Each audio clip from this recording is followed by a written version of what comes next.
guys, I think, all know who I am, but welcome. Thanks for being here. We are, at this very moment, living in some very interesting times in our country, as we had our St. Francis Peace through Justice meeting earlier tonight. So it's a good time to learn how to follow issues and how to use our voices. And we are very fortunate, I think, to live in Helena and to have something like the Montana Catholic Conference right here. And Matt's spoken to our group / parish 2 other times, although not for a while now.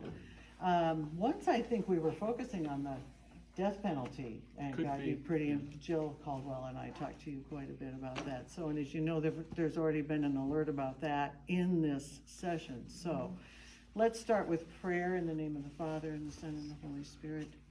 Amen.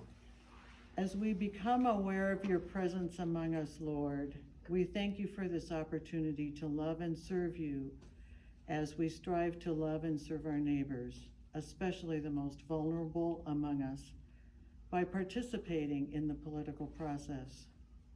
Open our ears, soften our hearts, and clear our minds this evening. Bless Matt as he shares his wisdom and insight with us.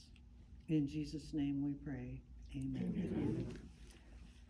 So, as many of you know, we have tonight with us Matt Brower, who's the executive director of the Montana Catholic Conference. And I was just saying to him, I thought, well, shoot, if I'm going to introduce this situation, I'm going to spend a little time on the website and check it out in a little more depth. Well, it's a pretty cool website.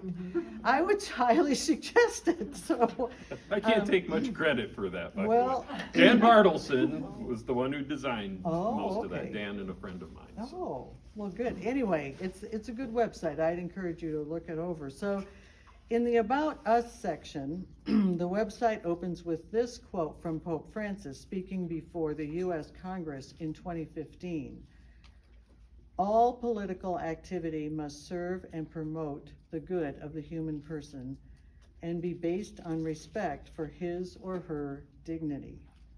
Politics is an expression of our compelling need to live as one in order to build as one the greatest common good, that of a community which sacrifices particular interests in order to share in justice and peace and its good. So the Montana Catholic Conference, as many of you know, is the public policy branch of the Catholic Church in Montana. It was incorporated in 1969. That's the year I graduated from high school, I'm not that old. So it's a good year. It serves as the liaison between the 2 Roman Catholic bishops in Montana and the state and federal governments. It educates and communicates with lay people on public policy issues and ways to participate effectively in the legislative process and have our voices heard. Fair enough? Fair enough. Very good. Couldn't have said it better. Good, because it's pretty much it's on my website. So. The Montana Catholic Conference is inspired and guided by Scripture and by, as St. Francis Peace through Justice is, Catholic social teaching. It includes, of course, the preferential option for the poor, the life and dignity of the human person, and particularly to our topic tonight, the call to family, community, and participation, which I think is one of the themes that can get overlooked. So, as the website says, quote, how we organize our society in economics and politics, in law and policy, directly affects human dignity and the capacity of individuals to grow in community. All believers are called to faithful citizenship, to become active and responsible participants in the political process. It goes on to quote the U.S. Catholic bishops in a document that came out in 1988, Living the Gospel of Life, a Challenge to American Catholics. Quote, we encourage all citizens, particularly Catholics, to embrace their citizenship not merely as a duty and a privilege, but as an opportunity to participate meaningfully in building the culture of life. Every voice matters in the public forum. every vote counts. I think these ideas to me are inspirational and very relevant to some of the challenges we're facing today in our democratic process. So you're coming at exactly the right time, Matt. And so help me welcome Matt Brower, and thank you for coming out to this chair. I really appreciate it. So I'm going to sit in the front row. Oh, that's great. That's because I said I'd pick on everybody in the back row. That's right. Oh, I have to take notes. Sorry. I always love coming to St. Mary's because you guys are all so engaged in this whole process of politics. And sometimes when I talk to a group that maybe I'm not in front of very often or doesn't know what the Catholic Conference is, I'll say, do you know what the Catholic Conference is? And 1 out of like 30 people will raise their hand.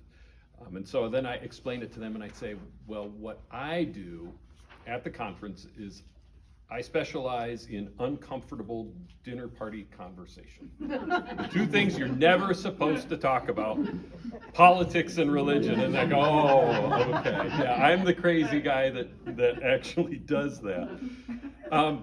But there's this really good quote, and I'm sorry if some of this I've shared with some of you before, but there's this wonderful quote from G.K. Chesterton that I came across a couple of years ago. And I think it kind of gives the framework for what the conference does. And he once wrote, and I actually looked it up, I found it in the London paper. He said, "I never discuss anything else except politics and religion. There is nothing else to discuss. Nothing of importance can be separated entirely from its social effect, which is politics, or from its ultimate value, which is religion."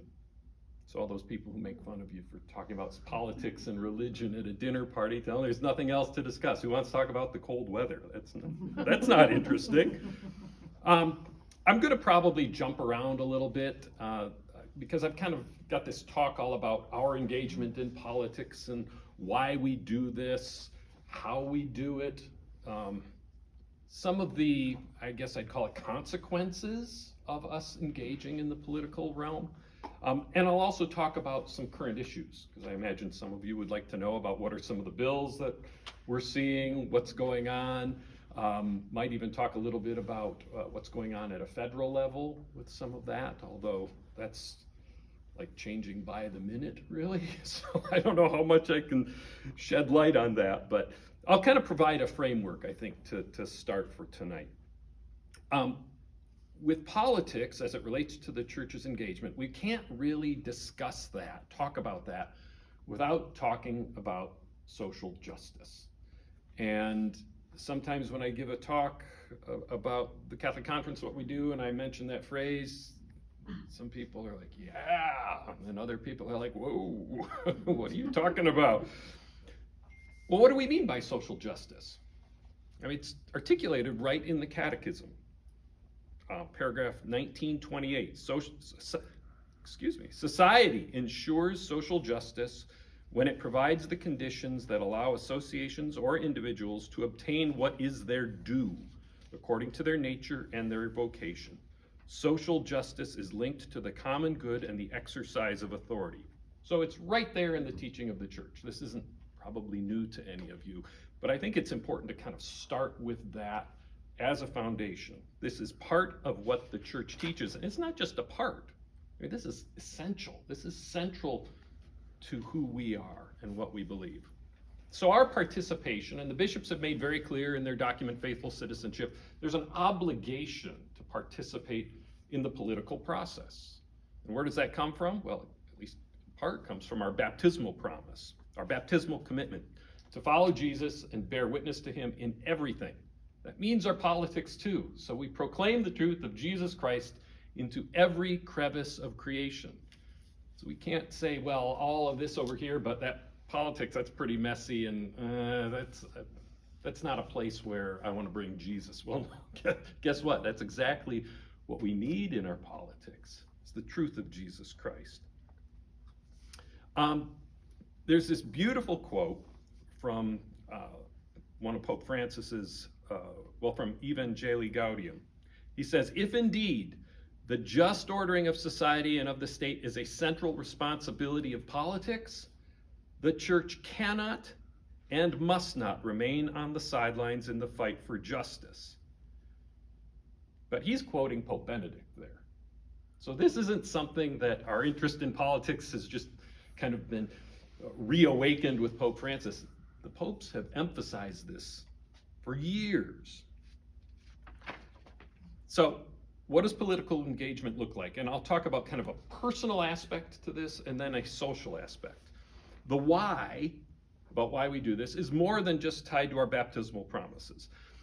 And maybe I've shared this story with some of you. There's this really interesting scene in Dante's Inferno, when Dante comes to the gates of hell. And Dante hears these suffering cries from these souls, and he wonders what's going on. And he finds that it's the uncommitted souls, those who are neither in heaven nor hell. They never committed to anything in their life. So it's as if they aren't even alive. Our engagement in politics has a transcendent dimension, meaning it impacts us. This isn't just about what we do because, well, we need to do this and it's good for society. I mean, it impacts us each personally.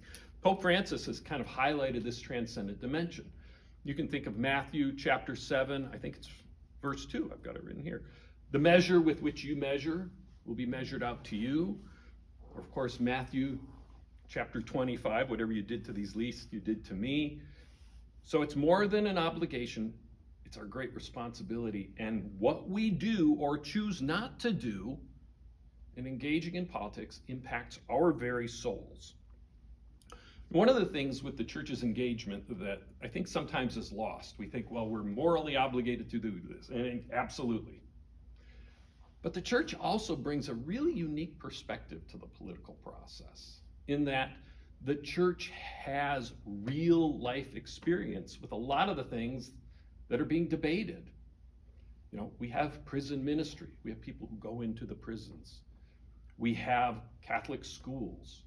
We have Catholic hospitals. We have experience working with people on the margins of society. That should be informing our public policy. So the Catholic Church comes with a very unique voice, a very unique perspective, and that's not just me. That's not just our bishops. That's all of you. A very unique voice in that process. That leads to my next point, and that is, it's important to remember that when the church is talking about our engagement in politics, and everybody plays a part, but the real emphasis is on the laity. That's made very clear. The laity are the ones who live out in the world, who serve as a leaven in the world, who bring that voice, that presence into the world. Bishops and priests, they play their part. Yes, they're supposed to vote, and they do that, and that's great, but they're supposed to help form us in understanding what the church teaches. We're then to take that and then apply that into our politics, into our policy, seeing how we infuse that with gospel truth. So I think that's a really exciting thing. It's also a little bit daunting. There's this other, and it kind of fits with this.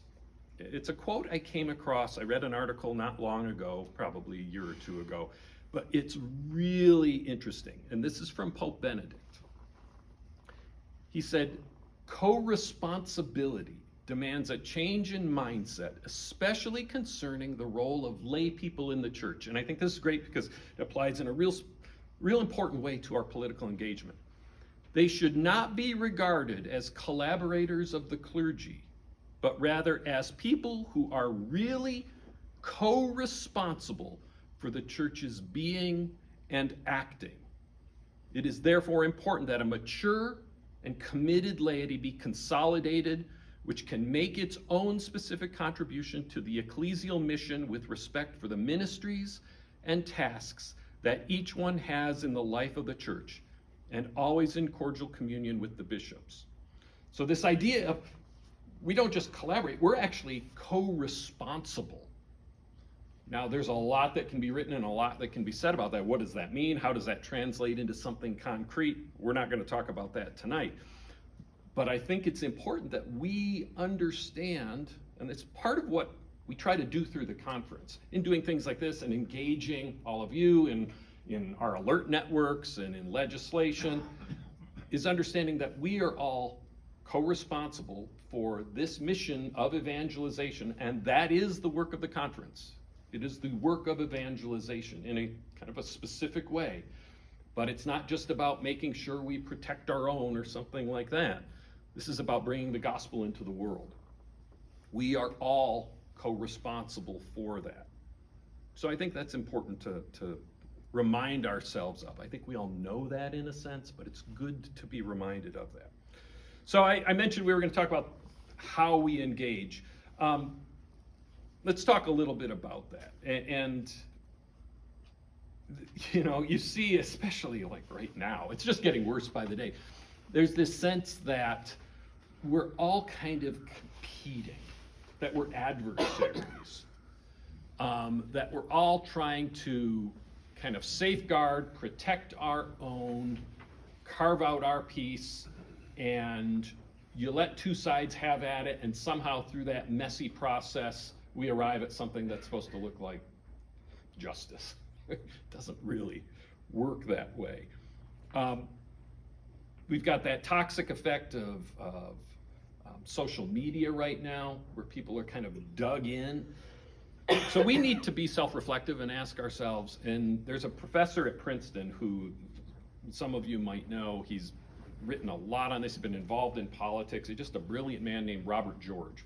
And he says that we need to stop looking at it that way, and when we engage in real dialogue, view people with whom we might disagree, we need to engage them as partners in truth-seeking. And that's a two-way street.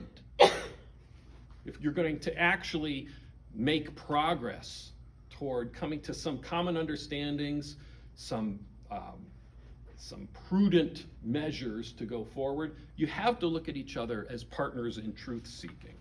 I don't think that's what we see a lot of in society. So actually, when you see it, it's notable. Those are examples that we need to highlight and promote. And the church has some great things too to say about dialogue, what that looks like.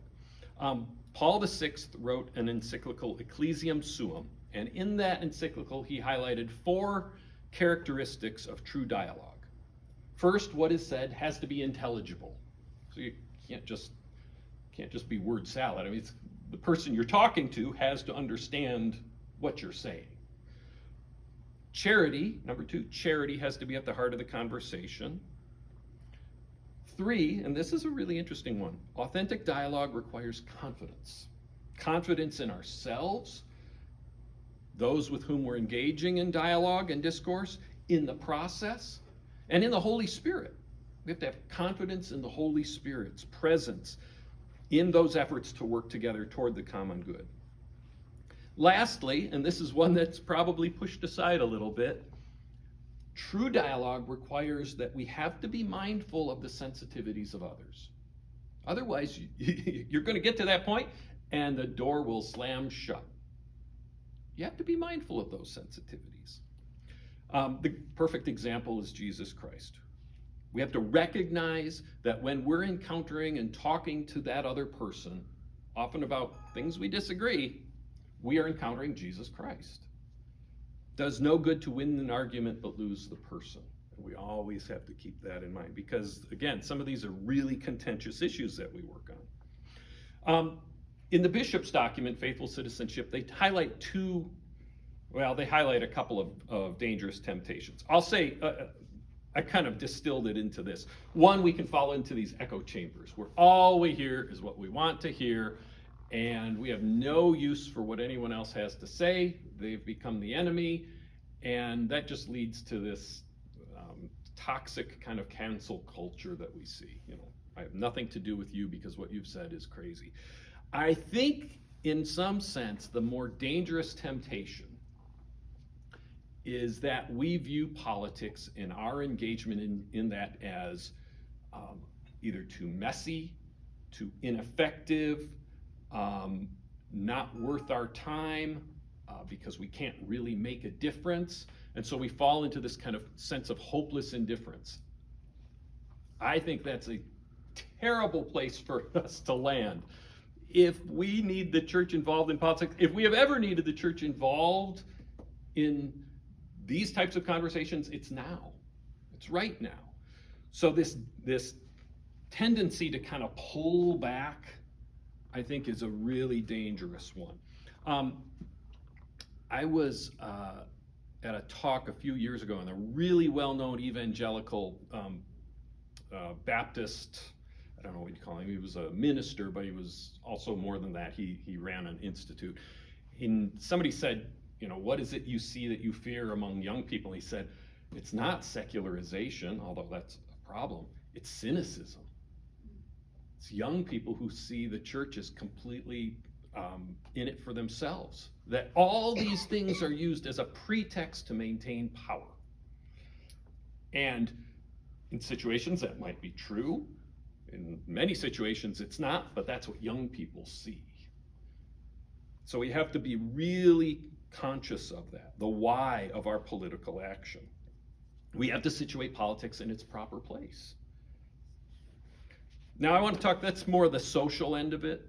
I'm going to skip some of this because we don't need to go into all of these things about prudence and conscience, unless you want to, in which case we can come back to it. But let's talk about Catholic social teaching.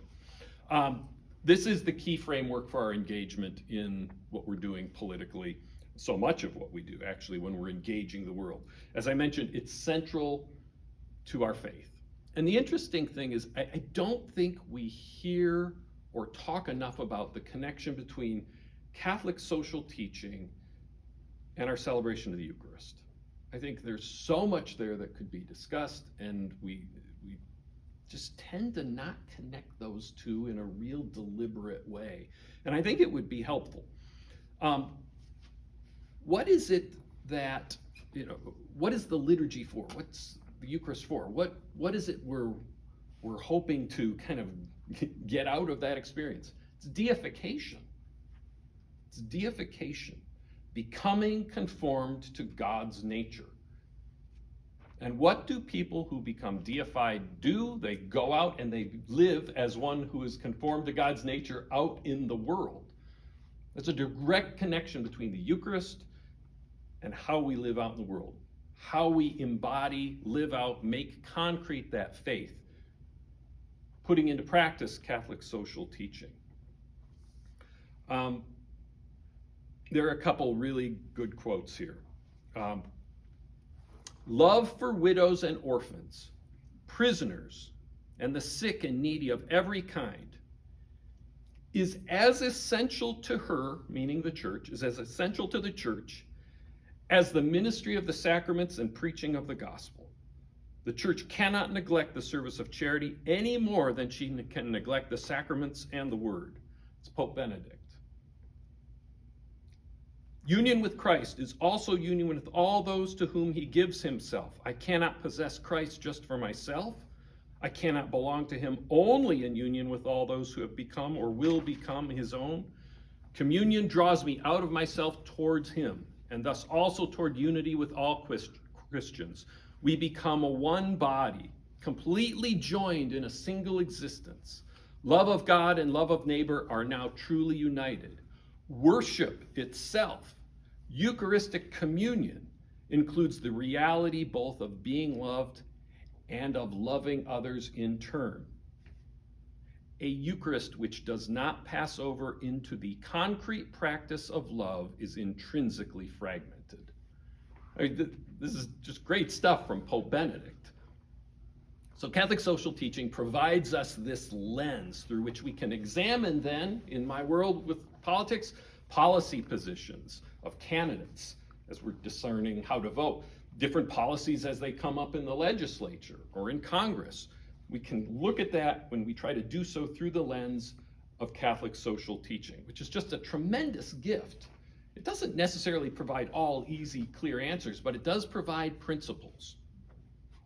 And the four principles, permanent principles of Catholic social teaching, and you're going to know all of these.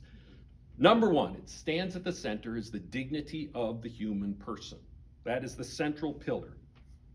It's found in our capacity and vocation to enjoy communion with God.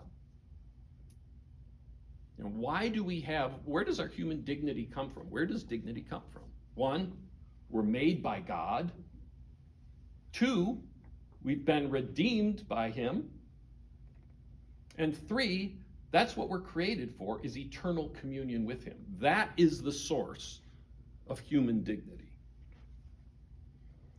Second principle, subsidiarity. And this one can kind of get misunderstood or used in ways that isn't fully reflective of what we believe. But it's the principle, this should guide how we organize. Somebody mentioned, I think Sandy at the beginning, about organizing society, our politics, our economics. Subsidiarity should help guide how we organize our society, our laws, our policies, our economics. It reflects the truth that we are social by nature. We don't just choose to be social. We have been made for communion. That's who we are. And sometimes this gets reduced just into like local control. And that can be an example of it. But the idea that a higher, more central authority should not take upon itself that which a lower, more local entity, group can do. But sometimes it gets left there, and we have to understand that larger groups, whether you're going kind of like this, state government, federal government, they play a role. They play a very important role in assisting smaller groups, making the conditions available for subsidiarity to be lived out. The common good, and this is one that I think is probably often misunderstood, but it means the social conditions which will allow people as groups or as individuals to reach their fulfillment more fully and more easily. That doesn't mean that, that's a pretty broad principle. So when we're talking about the common good, it's not always going to give, point A, B, C, this is something that's in accord with the common good, this isn't. But it's a principle against which we can measure different proposals. One of the important things about this principle, it reminds us that the economy is to serve people, not the other way around, that there is dignity in work, and work isn't simply a way to earn a living, but a continuing participation in God's creation, that we have a duty to care for God's creation, and these rights that all people have come with corresponding responsibilities as well. The last of the 4 permanent principles is solidarity.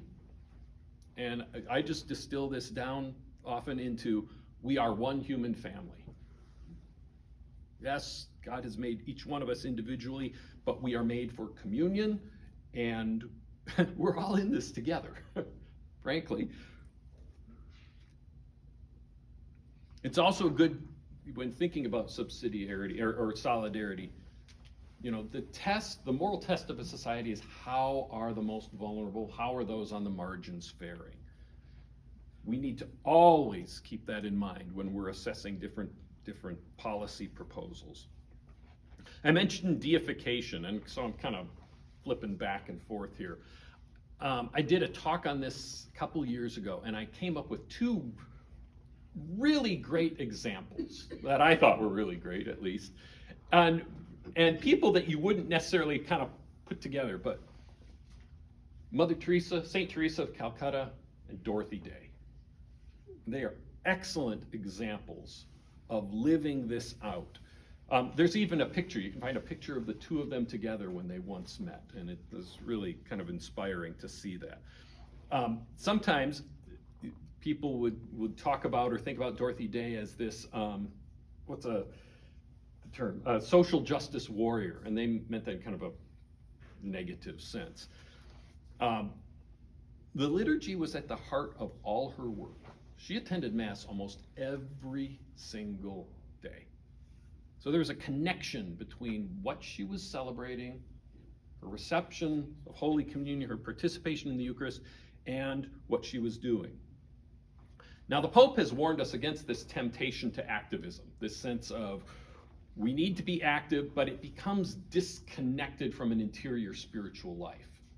And that can actually destroy our interior life, and it can take us off track. And so we want to guard against that. And that's why I think that there's actually a real rich body of teaching that could be done around the sacramental life and Catholic social teaching. I think connecting those two things is really important. Because that activism then can become secularized, it becomes removed from its source and its purpose. And it can get off track, like I said, very quickly. On the flip side, liturgy without a reference to mission just becomes an abstraction. Our identity is defined first and foremost by our relationship with God, with Jesus Christ, and with his church. That provides us, or should provide us, kind of with a sense of security and our ability to go engage in political and moral issues with respect and charity, because ultimately this is God's. It's not ours. It's not ours. How am I doing time-wise? About Right half here. an hour. Okay. Pretty good. I'm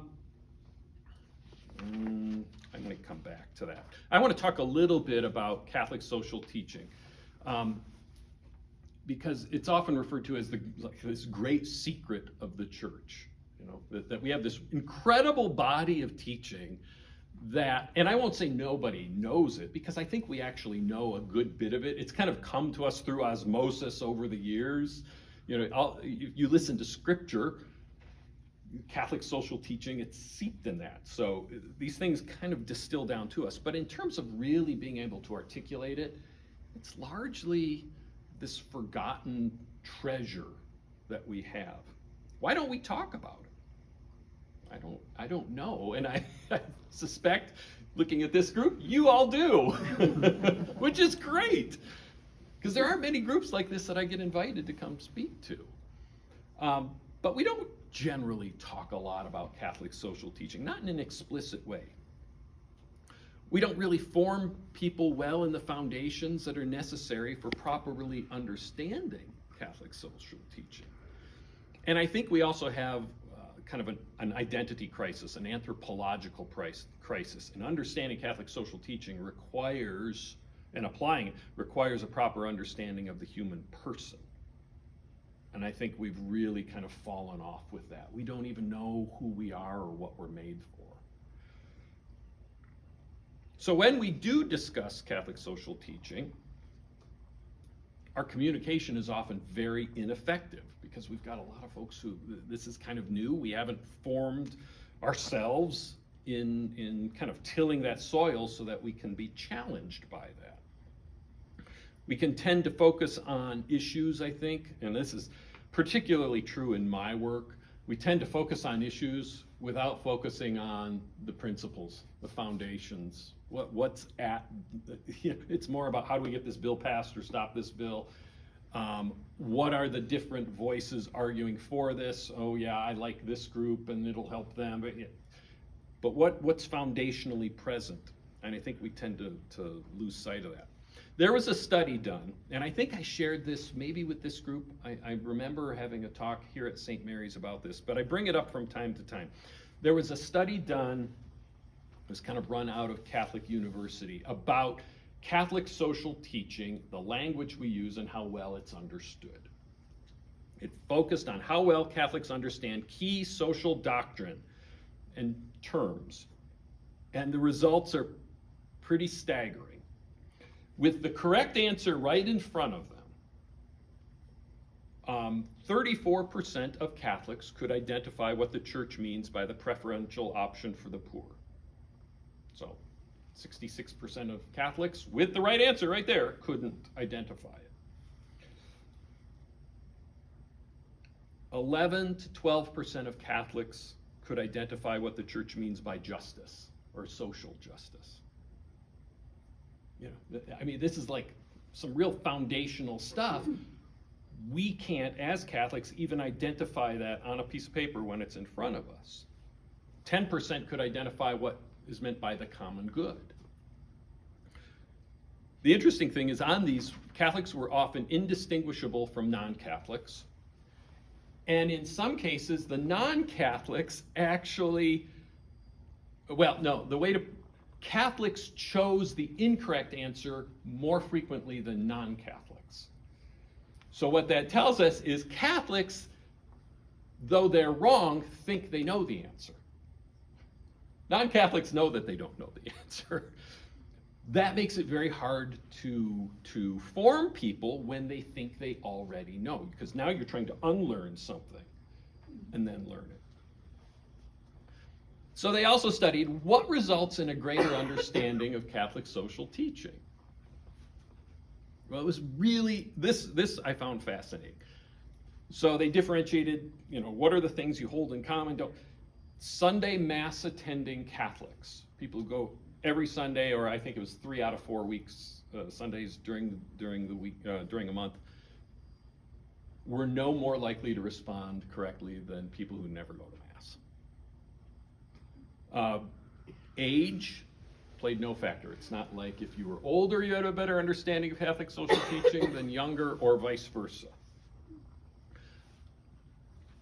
I think there was some correlation between considering yourself pro-life, but the biggest single factor that determined whether someone actually had a proper understanding of Catholic social teaching was whether or not they attended a Catholic school. Catholic or not. That was the biggest determining factor, which is just fascinating to me, that it wasn't, do you go to Mass? It was, did you go to a Catholic school? So the challenge is then helping people to understand these terms in an environment where that's very difficult, because these terms now have acquired a meaning out in popular usage that's different than what the church means. So if a priest or a deacon gives a homily and mentions social justice, 80% of listeners hear social welfare. They don't hear social justice by what the church means by that. And the same is true of other terms.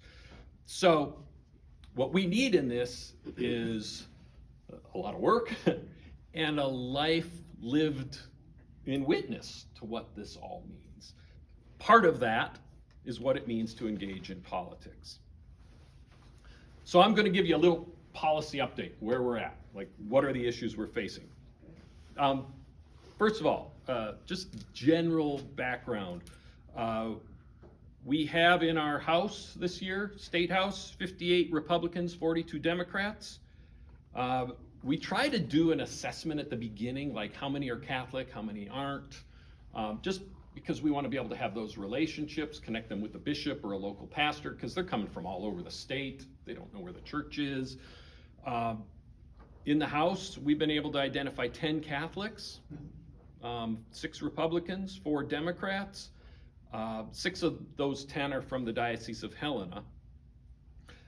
In the Senate, we've got 32 Republicans and 18 Democrats. We've identified 9 who are Catholic, 7 Republicans and 2 Democrats. 7 of those 9 are from this diocese. So majority of the Catholic legislators we have are from the Diocese of Helena.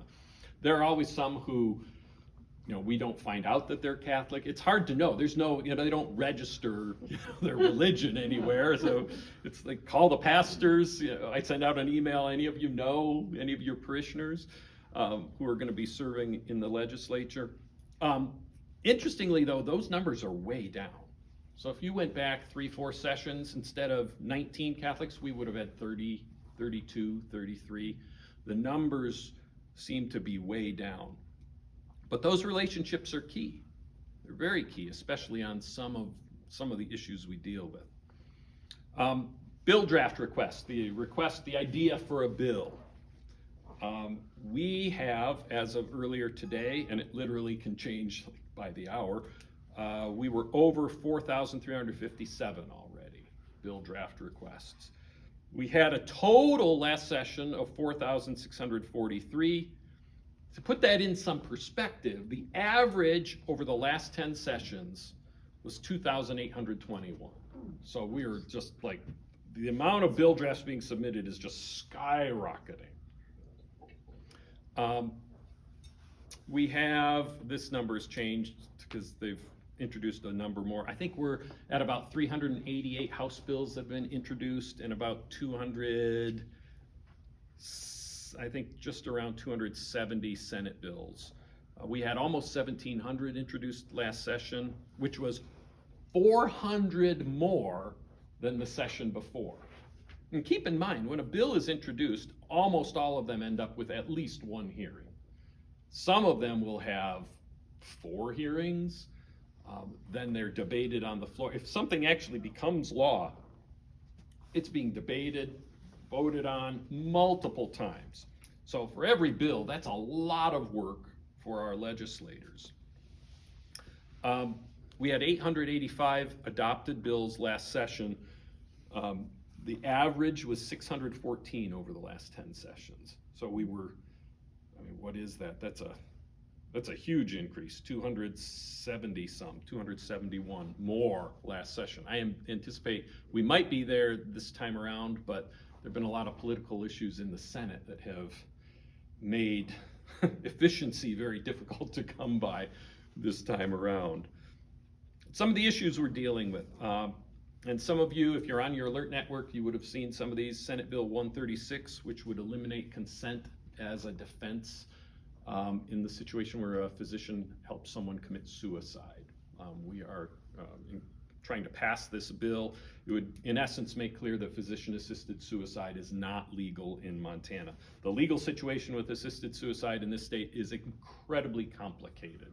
It's not legal, it's illegal, but in some situations, the doctor could raise the consent of, in this case, the victim, as a defense, which is an interesting thing to do because that person is dead, so it makes it very tricky.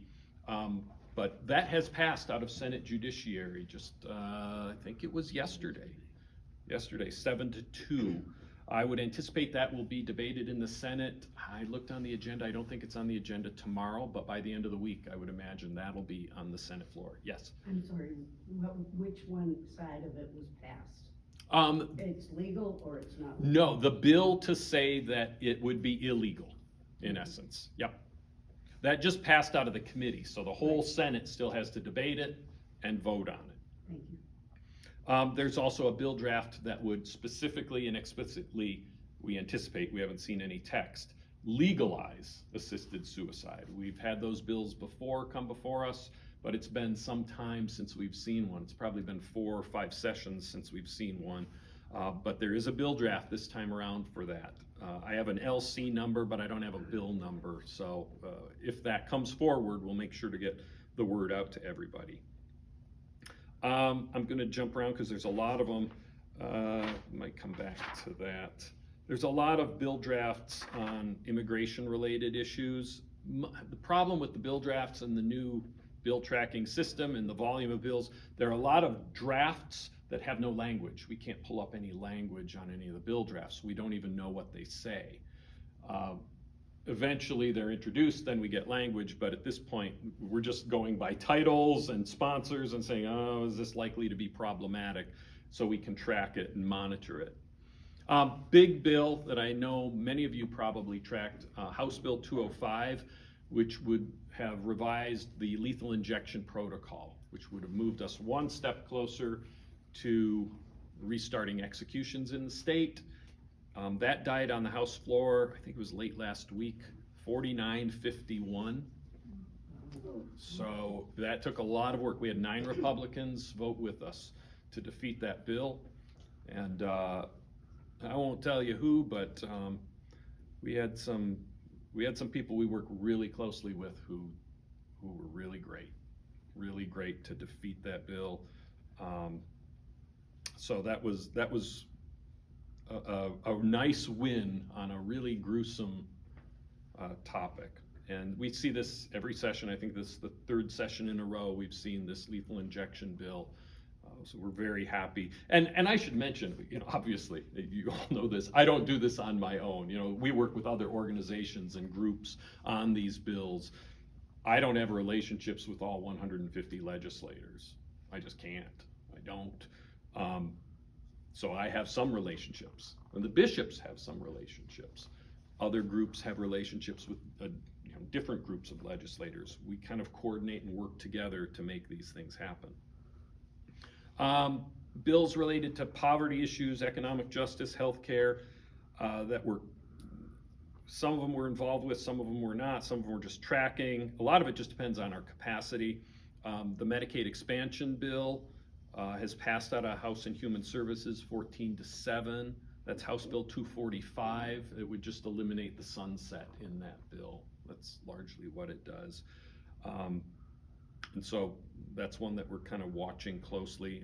I don't know when that'll be up for a vote because it's such a big issue and such a big bill. One that we did testify on last week is a homeless shelter grant funding program that would appropriate $2 million for grants for homeless shelters across the state to increase capacity. We've been working with a homeless Montana Coalition to Solve Homelessness for the last 2-3 years. We had some bills last session. This is one of the primary bills this session that is being brought. I testified in favor of that last week. I'm hopeful. I think that's got a real chance. So anything to help shelters address these problems. I mean, sometimes it's just capacity. If they have to turn people away, it's a pretty tragic situation. What's the number for that? Oh, sure. It's House Bill 310. And I don't send alerts out on all these. I try to gauge, I don't want to overwhelm everybody, so I try to gauge where it's at. Is this one that we need to activate people on? So if you don't get one, it doesn't mean necessarily. Could mean a lot of things. Could mean that it was a busy day, didn't get it out. But there might be things moving with it anyway, or we feel pretty good about. Just a question on the Medicaid expansion, Mhm. the bill you talked about, is that Ed Buttrey's bill? Yes. Okay. Yep. What about the other bill that passed committee that would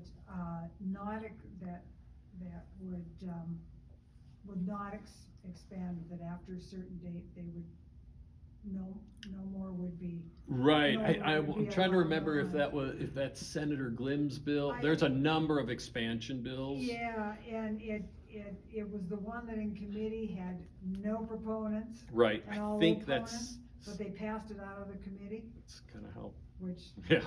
I worked at the legislature Okay. for 20 years. So you know how the process. I know how this process works, so this stuff doesn't surprise me, but I was just curious where that one is. I don't have any specific intel on that. I actually printed off an article that talked about it today. I couldn't tell you exactly Well, where I just- that's at. I don't think it's been to I think it's the Senate bill. I think I want to say that's Senator Glimm's bill. One's from Kyla? Yep. Yeah. I don't know I think that's his. I don't think it passed out of committee. I don't think it's been to the Senate floor yet. It doesn't do away with, but it will not expand it, and.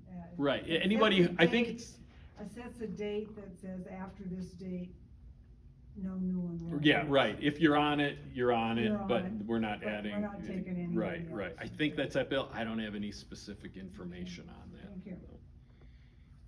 A number of tax credit bills, child tax credit bills, House Bill 220.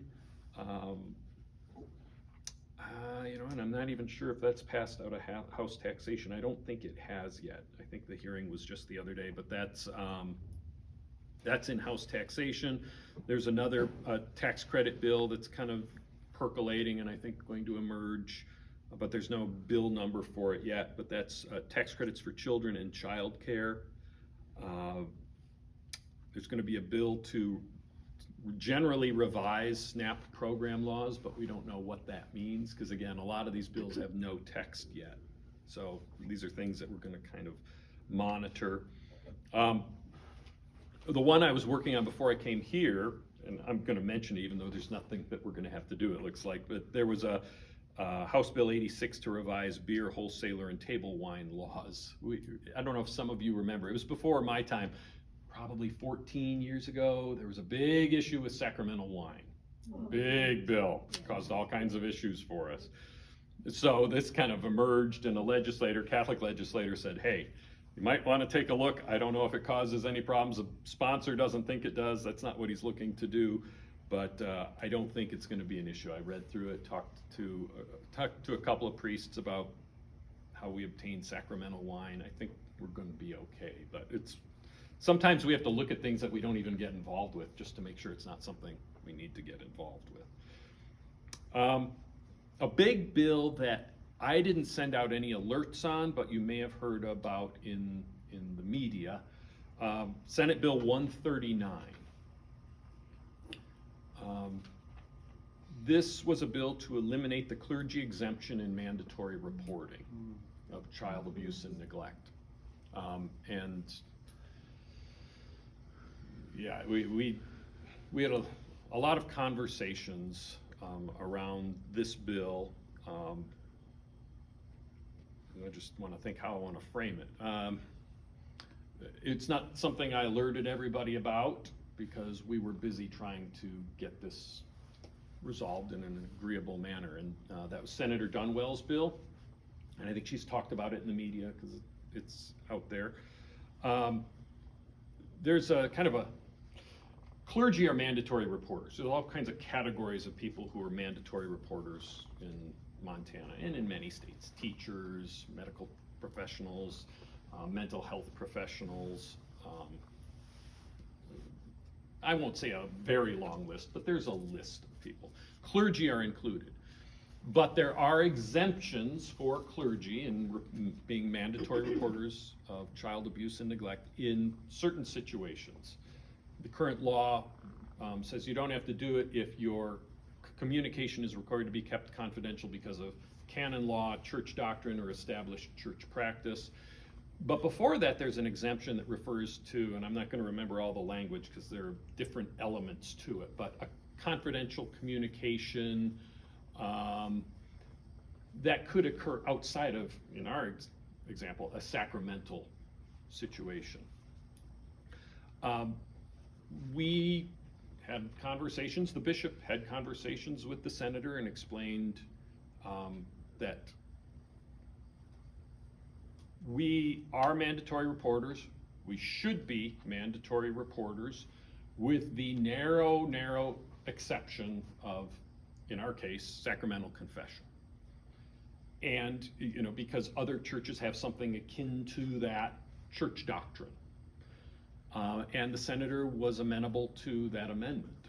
And so the more confidential communication exemption was going to be eliminated, but she was going to maintain the exception for clergy, but actually it would just be priests in our case, from reporting if that confidential communication occurred in confession. And he made very clear, the bishops both made very clear, that is the only exception. And with this bill amended that way, this bill matches then diocesan policy in both dioceses and the actual practice, the lived reality of how we treat mandatory reporting. So that was a very, in some ways it was a really, it was an intense 10 days or so working on that. A lot of communication back and forth to try to come to something that would be agreeable. But it was a great example of how having relationships and being engaged in the process is important. It's a good thing. Instead of something blowing up into some sort of public spectacle, we were able, the bishop picked up the phone and called and talked to a senator, and I talked to her, and we emailed back and forth, and we were able to come to a reasonable point, you know, an agreeable point for that bill, to the point where the bishops supported the bill. They didn't just say, okay, we're happy with that. They actually had me testify in support of what Senator Dunwell had proposed.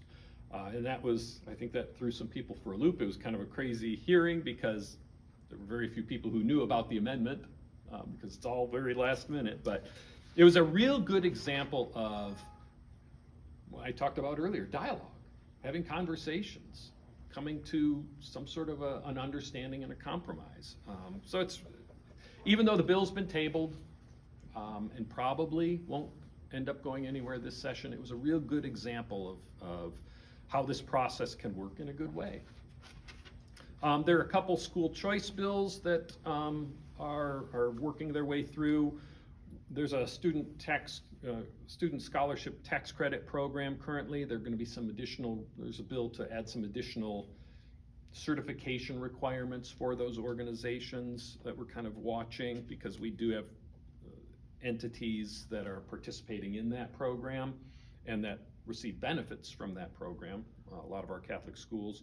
There's another, I'll just call it school choice bill, House Bill 320, that's also working its way through, and some of our school leaders have been involved with advocating for that bill because it could provide some additional funds to help people be able to afford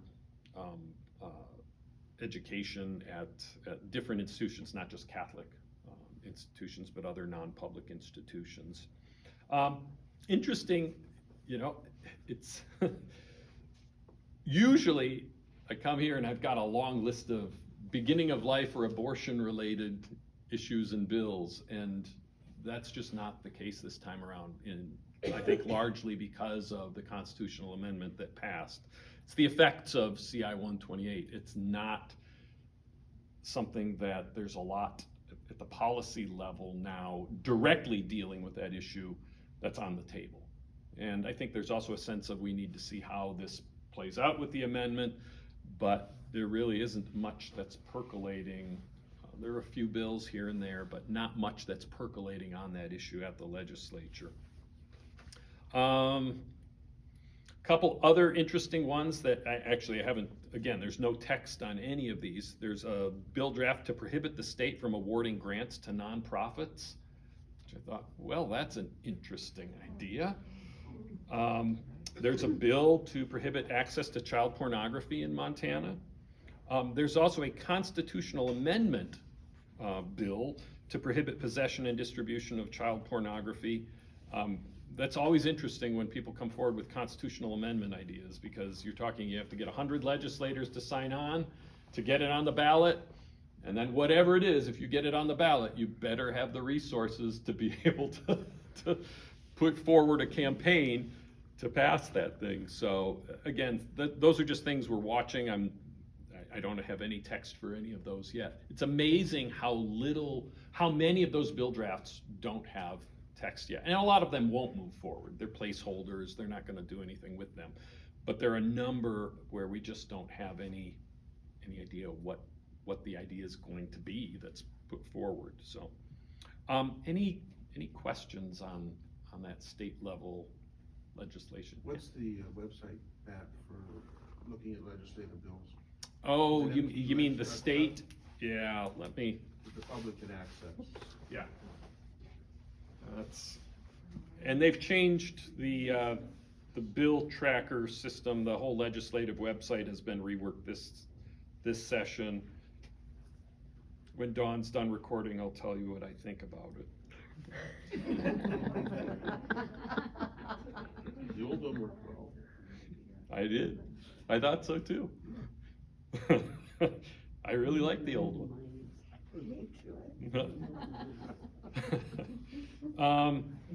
legmt.gov.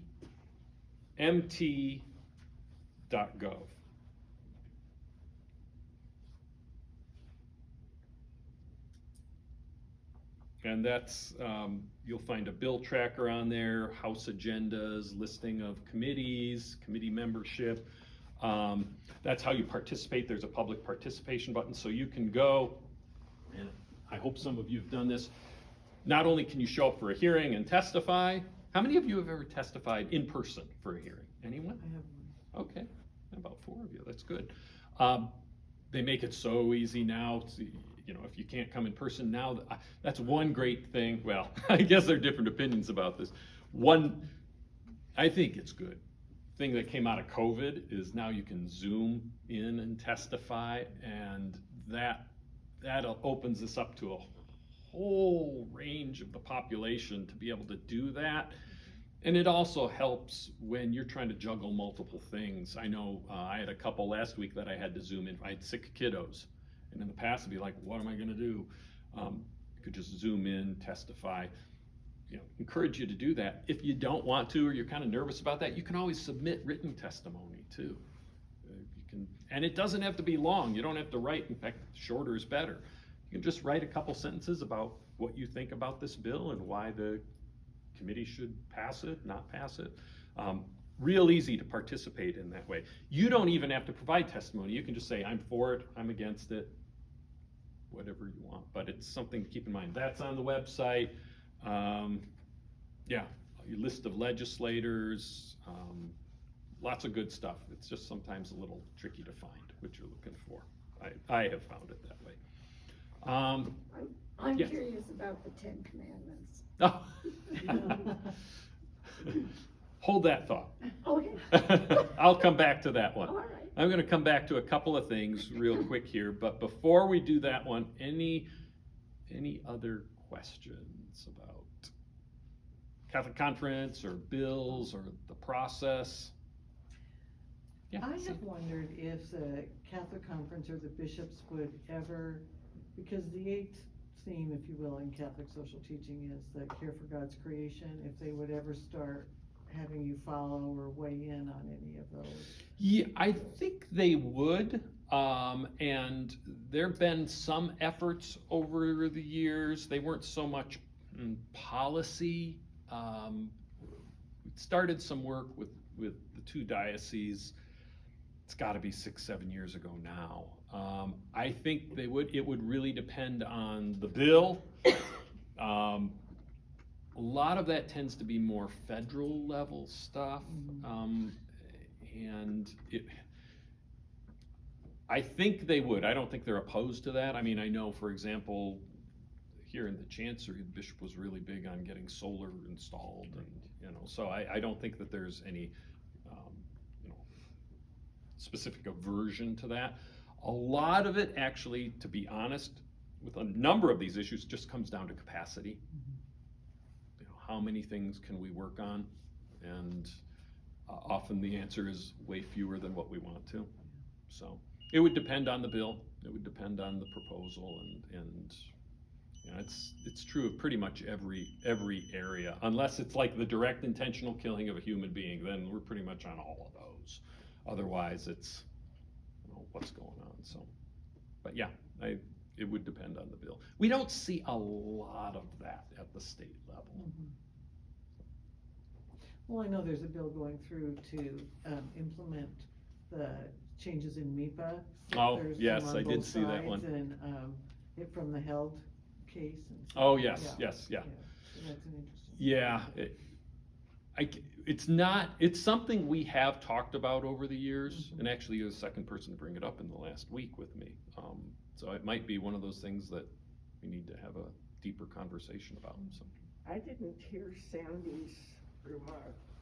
Oh, there are a couple of bills in the legislature, because the fact that when the youth sued the state of Montana over the Montana Environmental Protection Act, they won, and it was appealed, and they won at the Supreme Court level. The Supreme Court ruled in December, or announced their ruling in December, and so the legislature now needs to make that change, and there's legislation going through to make that change, and legislation going through to say we don't have to make that change.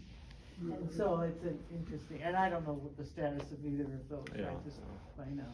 I mean, kind of the big overarching issues, with the session. Usually there's a few issues that kind of just everything revolves around. It's Medicaid expansion. Yeah. It's, I don't know how you want to frame the bills. You'll know what I mean. Judicial reform. Yes. Yeah, judicial reform. And what's the other one? I identified a few of them the other day. Oh, taxation, property taxes. That's how to deal with those issues. Those are kind of the big overarching issues we're seeing in the legislature. And most of those are generally things that we don't get too involved with. Again, largely, my predecessor, Mo Wasepka, said, if you looked at all the bills and the number that actually we could legitimately get involved with because they affect people in a way that we have something to say about, it's probably like 1,000 bills. And the reality is we just have to focus on a few things. Anything that really is a serious institutional concern, like the one that would have eliminated the seal of confession. I mean, that kind of boom just jumps to the top. I worked on very little but that for a good week. So, any other questions? I'll have a few things to share after Dawn wraps us up. Thanks, Matt. Thank you, Dawn. Thank you.